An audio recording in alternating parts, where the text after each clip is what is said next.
Nous avons en tout cas voulu cette activité, d'abord parlant de sécurité alimentaire et nutritionnelle. Et nous visons en fait pour l'ensemble de nos militants et pour la population de façon globale à ce que nous puissions manger en qualité et en quantité. Et donc c'est notre contribution donc, pour renforcer les capacités donc, de nos organisations afin que dans leur secteur d'activité ils puissent implémenter cela dans leur quotidien et aussi auprès donc, des populations. Maintenant pour la transformation de la tomate, c'est parti d'un constat. Dans la filière tomate, nous avons remarqué qu'il y a des périodes d'abondance et il y a des périodes où on ne peut pas en trouver. Et pour contribuer vraiment à relever donc, ce problème, nous avons voulu initier en tout cas nos militants à la transformation et à la conservation.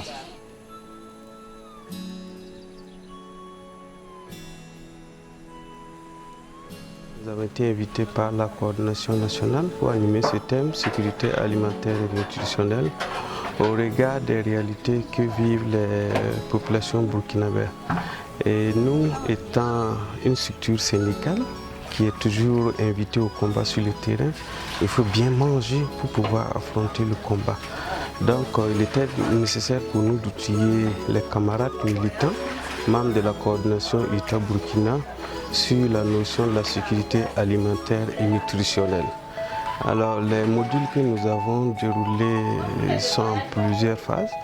Il s'agissait pour nous aussi de les expliquer qu'est-ce que la notion de sécurité alimentaire renferme.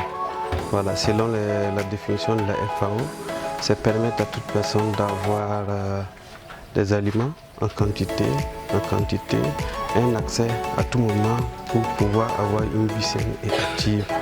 Il s'agissait aussi pour nous de permettre aux participants de pouvoir savoir quelles sont les catégories d'aliments et quels sont les aliments utiles au bon fonctionnement de l'organisme.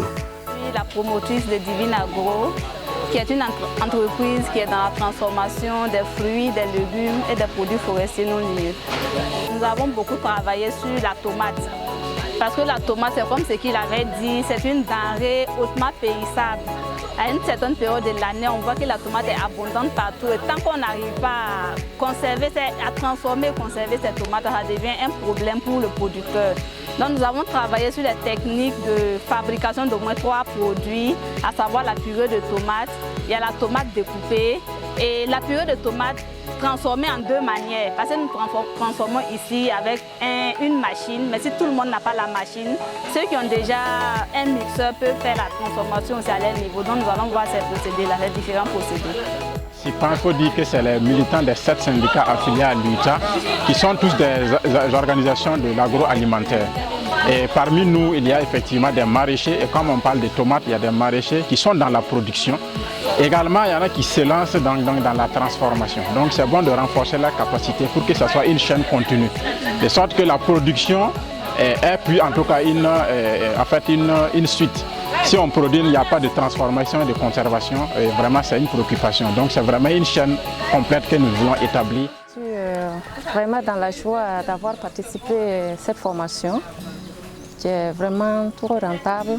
Ça nous aide à conserver les tomates, d'abord dans la propriété, et en plus il y a des moments qu'il y a rupture de tomates. Et si tu connais conserver, ça va aider. Hier on a fait sur la théorie. Et aujourd'hui, on a fait la pratique et vraiment, ça m'a beaucoup apporté. Maintenant, je sais comment faire la purée de la tomate et du début jusqu'à la fin, de la conservation.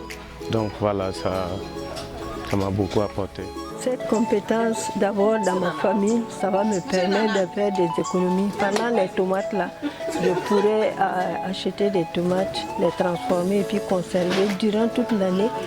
À la période où il n'y a pas de tomates, je pourrais avoir de la tomate pour nourrir ma famille. Et par rapport à mon organisation, bon, ça va permettre aux femmes qui sont dans mon organisation de pouvoir s'organiser aussi et faire une unité de transformation.